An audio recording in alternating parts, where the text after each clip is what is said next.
Bueno, vamos a introducir la segunda clase de las metodologías de psicofisiología, donde vamos a hablar un poco acerca de la resonancia magnética funcional.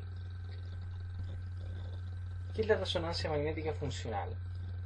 La resonancia magnética funcional utiliza los principios generales que relacionan la actividad neuronal con el metabolismo y el flujo sanguíneo.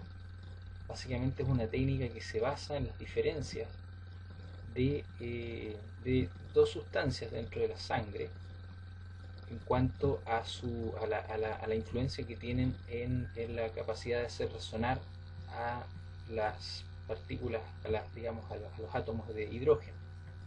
Ya vamos a explicar esto más adelante. Puede registrar cambios, por lo tanto, hemodinámicos cerebrales que acompañan la activación neuronal. ¿Ya? Por lo tanto, permite la evaluación funcional de regiones responsables por ejemplo, de la sensorialidad, de la motricidad, de la cognición y de los procesos afectivos en cerebros normales, tanto como cerebros con alguna patología. Algunos antecedentes que tenemos respecto a la neuroimagen, en realidad, porque la resonancia magnética funcional es la técnica hoy día, la técnica más utilizada, la que más innova, digamos. Pero antes de la resonancia magnética existieron otras dos técnicas al menos, a través de las cuales se lograba más o menos el mismo tipo de resultados, digamos, donde el resultado era, digamos, la vista, digamos, de la activación de ciertas áreas cerebrales con respecto a su hemodinámica. Estas técnicas son el PET y el SPECT. El PET, o tomografía por emisión de positrones, y la tomografía computarizada por emisión de fotones simples, o SPECT, ¿cierto? Fueron utilizadas para el monitoreo de la función cerebral durante los 15 años antes de que evolucionara, digamos, la técnica de resonancia magnética funcional. Sin embargo, estas técnicas, como ustedes ven acá en este mono, ¿cierto? Podemos ver que tiene una baja resolución espacial, una más baja resolución espacial, a pesar de que está hecho para ello.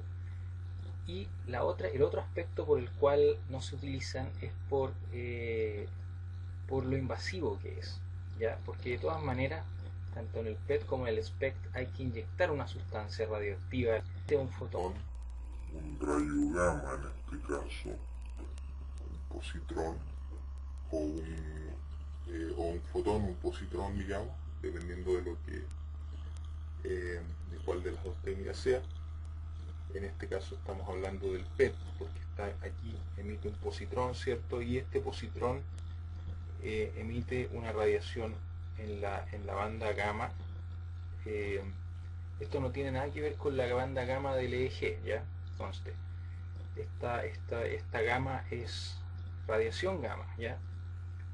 Que tiene otras cosas, digamos, es parte de la física nuclear, digamos, ¿ya? No vamos a hablar de eso en profundidad en este curso, digamos, porque no nos interesa tanto la física, pero para que entiendan un poco, esta sustancia fue inyectada en la sangre y emite un positrón, y ese positrón es captado por el registrador, digamos, del PET, ¿ya?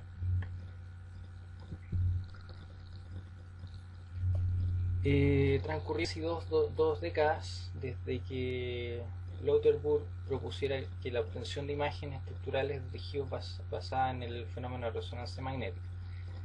Simultáneamente, más o menos por ahí por el año 92, dos grupos, la Universidad de Minnesota y el Medical College of Wisconsin, mostraron un registro funcional exitoso de activación cerebral por resonancia magnética en humanos. La resonancia magnética era usada para hacer escáner estructurales del cerebro antes de pasar a tener la fMRI, digamos, que es la funcional, ¿cierto? Eh, eh, y emplearon técnicas que eran no invasivas, ¿cierto? Con las propiedades magnéticas de la hemoglobina. ¿Ya? Vamos a ver, la hemoglobina es una molécula que viaja en los glóbulos rojos o eritrocitos, que es la molécula encargada de transportar el oxígeno. ¿Ya? Entonces tiene dos formas, una cuando está oxigenada y la otra cuando está desoxigenada. Entonces tiene la oximoglobina y la desoximohemoglobina. Está con el dióxido de carbono. ¿Ya? Vamos a ver algunos principios de la física de esta cuestión, solamente para que lo entiendan. A grandes rasgos no me interesa que ustedes se vuelvan unos expertos en estos principios, pero me interesa que entiendan un poco cómo funciona el resonador magnético. En cualquier sustancia en reposo, los distintos átomos van a tener ciertas propiedades, ¿cierto? Una de ellas es el spin, ¿ya? Y el spin tiene que ver con la dirección en la cual ese átomo está rotando, ¿ya? En la dirección en la cual rotan sus electrodos dentro de los orbitales de los electrones dentro de los orbitales del electrón, ¿ya? Entonces, en cualquier situación, digamos, el spin de los distintos átomos rotan de manera aleatoria, digamos. Estas flechas indican la dirección del spin. Si ustedes se fijan, que son vectores en el fondo, si nosotros hacemos la suma vectorial de todos estos, nos va a dar una cuestión cercana a cero, ¿ya? Eso significa B igual a cero, ¿ya? ¿Qué es lo que pasa? Cuando nosotros metemos la cabeza en el resonador magnético, que es esa máquina que ya vimos al comienzo de la clase, que es una tremenda máquina, ¿cierto?, que hace rotar un imán, ya lo vamos a ver más adelante cómo está configurado, digamos, pero básicamente, como es un campo magnético muy grande, ¿ya?, lo que hace ese campo magnético es que alinea estos spin, y en general los átomos se van a alinear en la dirección del magneto, digamos, ¿ya? O sea, la mayor parte de ellos se va a alinear hacia arriba, y algunos otros se van a alinear hacia abajo porque no alcanzan el umbral de energía suficiente, entonces, pero de todas maneras se alinean en el sentido opuesto. De todas maneras, esa suma no da cero, da algo mayor que cero, ¿ya? ¿Qué es lo que pasa aquí? Entonces tenemos dos maneras de captar las diferencias, digamos.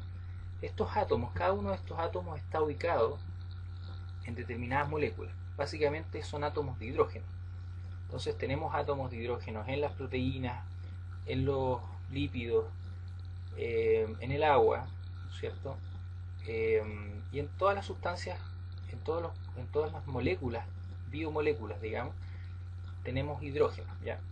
Entonces cuando se alinean, ¿ya?, nosotros en el resonador magnético bombardeamos aquí en B0, ¿cierto?, los alineamos, ¿cierto?, en B1 los bombardeamos con un pulso electromagnético de una magnitud determinada, que tiene una frecuencia, digamos, y una amplitud determinada, y lo que eso nos va a dar es que los átomos se van a alinear en el sentido horizontal, ¿ya?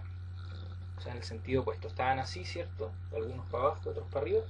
Ahora todos cambian en este sentido, o sea, se alinean en el eje, digamos, en el eje perpendicular. ¿Qué es lo que va a pasar? Cuando yo suspendo ese pulso electromagnético, voy a tener un tiempo que es conocido como T1, que es el tiempo de relajación longitudinal. Es decir, el tiempo que se demoran los distintos átomos de hidrógeno en volver a la alineación, a volver a B0, ¿ya? Todo esto ocurre adentro del resonador, o sea, porque después a B, digamos, sería cuando sacamos la cabeza, ahí todos se van a alinear de manera aleatoria nuevamente. Pero ¿cuál es la diferencia que capta la resonancia magnética? Esto no es resonancia magnética funcional, ojo, estamos hablando de la resonancia magnética. simplemente. Entonces la resonancia magnética lo que va a captar es el tiempo que se demora en alinearse. Este tiempo que ven ustedes como T1 por la correlación longitudinal no es equivalente para todos los átomos y depende de su ubicación, es decir, de la molécula en la cual estos átomos se encuentran. Entonces el tiempo de relajación longitudinal va a ser distinto para los distintos átomos, y al menos aquí podemos ver que hay tres tiempos distintos: uno para la sustancia blanca, el otro para la sustancia gris y el otro para el líquido cefalorraquídeo, ¿ya? Entonces con esos tiempos nosotros podemos colorearlos de manera distinta y nos va a dar una imagen tridimensional. Como esto no es suficiente aún, porque evidentemente necesitamos otro factor para poder tener las imágenes 3D, digamos, existe otro que es el tiempo de relajación transversal. Además digamos, de la alineación del spin, que en este caso cuando nos metemos al resonador en B0, todos se alinean o hacia arriba o en esta dirección o en esta dirección. El mismo spin, el átomo tiene un movimiento no está así, sino que hace un movimiento de rotación, ¿ya? En un eje Z, digamos, ¿ya? Que es este movimiento que ustedes ven ahí arriba en la primera figura. O sea, hace un movimiento así, ¿ya? ¿Qué es lo que pasa cuando yo alineo, o sea, cuando me meto al resonador antes de lanzar el pulso electromagnético? Estos movimientos son aleatorios nuevamente, ¿ya? Por lo tanto, la suma vectorial de los movimientos nos da algo cercano a cero, ¿ya? O cero, ¿ya? Cuando yo lanzo el pulso, como mi pulso tiene una frecuencia y una amplitud que está bien determinada, lo que hace ese pulso es que alinea estos, los deja, más bien que los alinea, los dejan en la misma fase. Entonces la suma de las fases, digamos, nos va a dar algo distinto de cero, ¿ya? Como entran todos en fase, nos va a dar algo distinto de cero. Entonces después, cuando suspendemos el pulso, nuevamente hay una segunda relajación, que es la relajación transversal, que es el tiempo que se demoran en desfasarse nuevamente este movimiento, ¿ya? Y ahí tenemos la misma situación en el gráfico D, digamos, aquí abajo, para estos átomos, o sea, para esta sustancia, para la sustancia gris, para la sustancia blanca y para el líquido cefalorraquídeo. Entonces aquí tenemos otra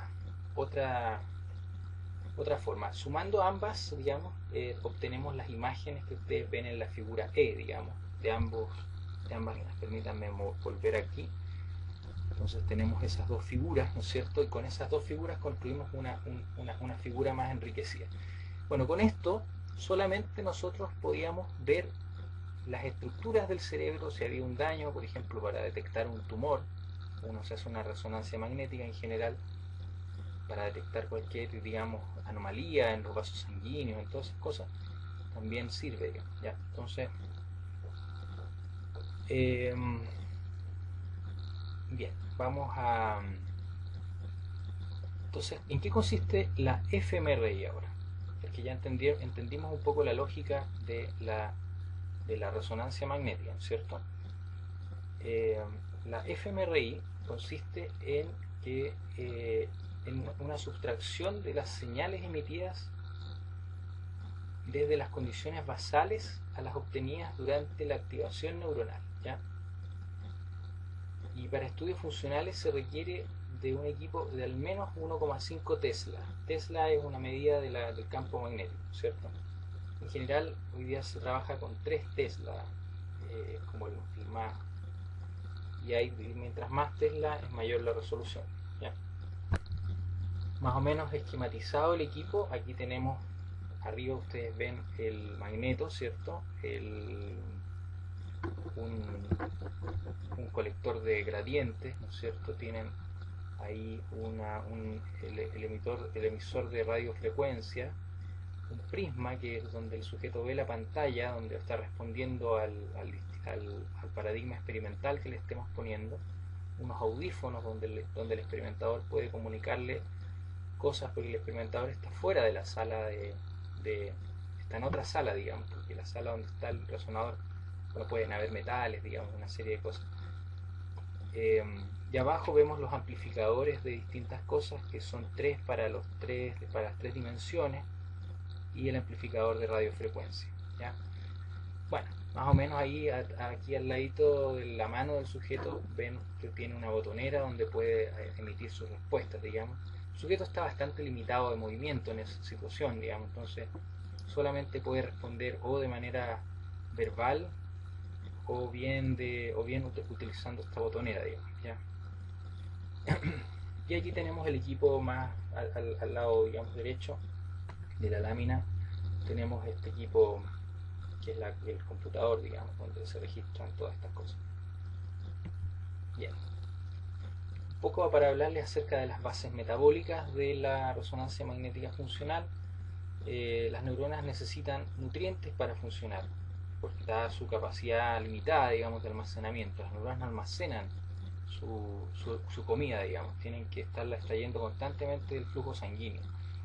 Entonces, el cerebro depende del flujo sanguíneo para obtener la glucosa, el oxígeno, vitaminas, aminoácidos, etcétera, ácidos grasos.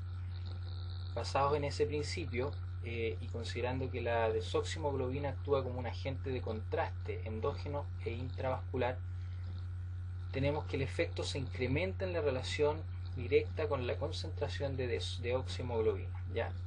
Que va a afectar los protones de hidrógeno contenidos en las moléculas de agua, lo que genera un acortamiento de los tiempos de relajación transversal, o sea, el T2 y el T2'. Son dos tiempos de relajación transversal, la cual atenúa, digamos, la intensidad de la señal en las imágenes de resonancia magnética. O sea, básicamente nos basamos en que al haber más deoximoglobina en la sangre, tenemos un acortamiento de los tiempos, de manera que esto nos permite hacer un contraste, digamos, de las zonas donde hay activación, o sea, donde hay más sangre en el fondo oxigenada, ¿ya? Básicamente aquí tenemos el efecto del incremento de la actividad neuronal, se traduce en dilatación de los lechos capilares, de los vasos capilares, que son unos vasitos por donde se transportan, digamos, las sustancias al líquido intracelular del cerebro, digamos, con el objetivo de proveer mayor monto de glucosa y oxígeno al área activada, digamos, ¿ya? Entonces tenemos aquí que cuando hay una activación, al lado, nuevamente al lado derecho de la pantalla tenemos el resting, o sea, en no actividad, tenemos una concentración de hemoglobina y de oximoglobina diferentes, digamos. Entonces se utiliza un concepto que se llama BOLT, o Blood Oxygenation Level Dependent, digamos. Es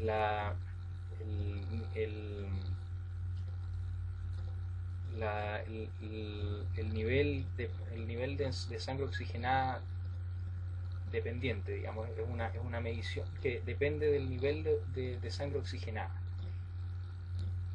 ¿ya? Básicamente.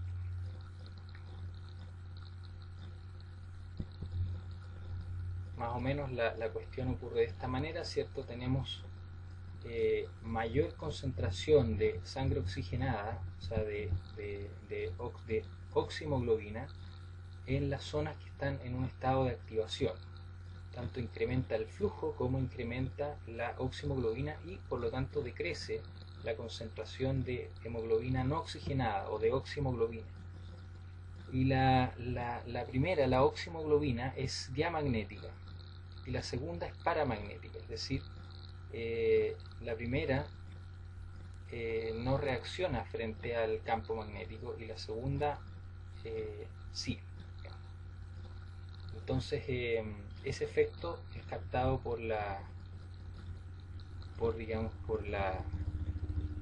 se puede traducir en una imagen así, digamos, bien dicho, bien someramente.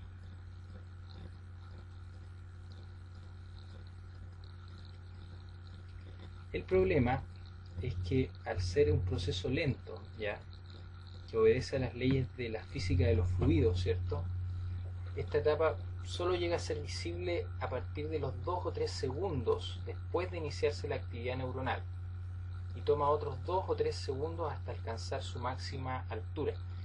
O sea, lo que tenemos acá es un tema de que nuestra medición está desincronizada de cuando los procesos cognitivos ocurren. Como les decía yo en la clase anterior, los procesos cognitivos ocurren en general dentro del transcurso de un segundo, o sea, casi prácticamente a los 300, 400 milisegundos está casi todo ya cerrado, digamos. Los 400 milisegundos cierra las cosas de orden más semántico, interpretativo, los 600 ya tenemos toda la cuestión ya dada, digamos. Así de rápido es la cosa. Entonces a los 3 segundos ya está totalmente desfasado el registro. Entonces nosotros tenemos que hacer una especie de inferencia, digamos, de lo que estamos mirando en el registro a partir, o sea, y inferir, digamos, más o menos el tiempo donde ocurrió el fenómeno cognitivo que estamos evaluando. Hoy día los equipos más tecnológicos, digamos, integran ambas mediciones. O sea, el sujeto entra al sonador con un casco de EEG, entonces tenemos ambos registros simultáneamente. Bien.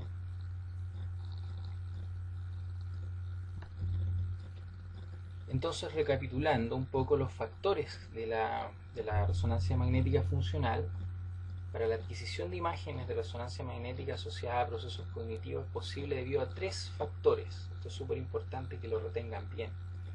La actividad neuronal en una región específica produce un incremento en el flujo de oximoglobina en dicha área. 2. La oximoglobina y la desoximoglobina tienen diferentes propiedades magnéticas, ¿ya?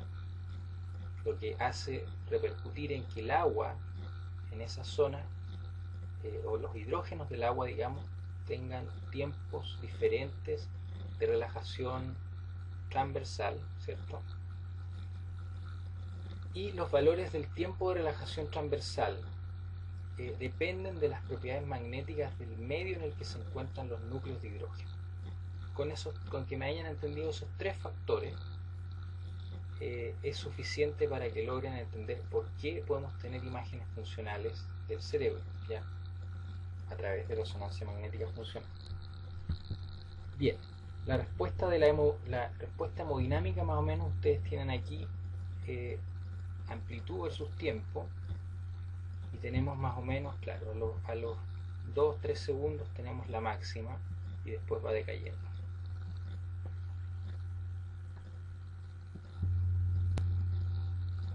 Básicamente el procesamiento de los datos comprende varias etapas. Primero, los datos son analizados para realizar una correlación temporal entre los cambios de los niveles de la señal y el paradigma impuesto, digamos, el paradigma experimental. Después debe trazarse un umbral estadístico para distinguir las regiones inactivas del cerebro de aquellas señales más consistentes con actividad relativa al paradigma empleado. Estos análisis son realizados revisando voxel a voxel, o sea, básicamente tenemos que hacer y empleando diferentes procedimientos estadísticos, donde tenemos t-student o cross correlation, o correlaciones cruzadas, digamos, y otros métodos, digamos, que hoy día se han desarrollado, ¿no es cierto?, que permiten trazar un mapa estadístico que provea la medida de la localización espacial, extensión, magnitud de la actividad cerebral, o sea, cuál es el área que realmente está siendo activada. Los voxeles son unidades volumétricas, básicamente es como un píxel. Ustedes conocen lo que son los píxeles en las cámaras digitales, me imagino que todos han visto eso. Pero el voxel es una unidad volumétrica, o sea, tenemos en vez de el píxel, que es una unidad, digamos, en dos planos, en dos dimensiones, el voxel es en 3 dimensiones, ¿ya? Eso es fácil de comprender, lo pueden ver en el texto también, ¿ya? Bueno, más o menos tenemos este ejemplo aquí donde primero, en este caso, en la figura A, tenemos la activación frente a ver una imagen de una casa versus ver una imagen de una cara, de un rostro. Eso está bien documentado, digamos, se activan las cortezas fusiformes en distintos puntos, ¿cierto? Cortezas fusiformes son cortezas occipitotemporales, digamos, por ahí están ubicadas, digamos. Y tenemos luego, hacemos una resta cognitiva de ambas cosas, casas menos caras, digamos. Luego procedimiento dividido ahora por error estar de la medida, o sea, lo dividimos por una medida de error, digamos, y eso nos da igual a un mapa T, ¿cierto? Ese mapa T lo sometemos a una prueba T, ¿cierto? Donde tenemos después un T con umbral. Entonces ese puntito que se ve ahí es la única cosa que sobrevive, digamos, el puntito rojo que se ve al final de B. Es la única cuestión que sobrevive a todas estas pruebas, digamos, y ese es el área que se activa si nosotros restamos las casas versus menos las caras, o sea, lo que pertenece a casas y no pertenece a caras, digamos. Esa es la zona. Eso nos permitiría decir, esa es la zona que se activa solamente cuando uno ve casas, básicamente, ¿ya? Bueno,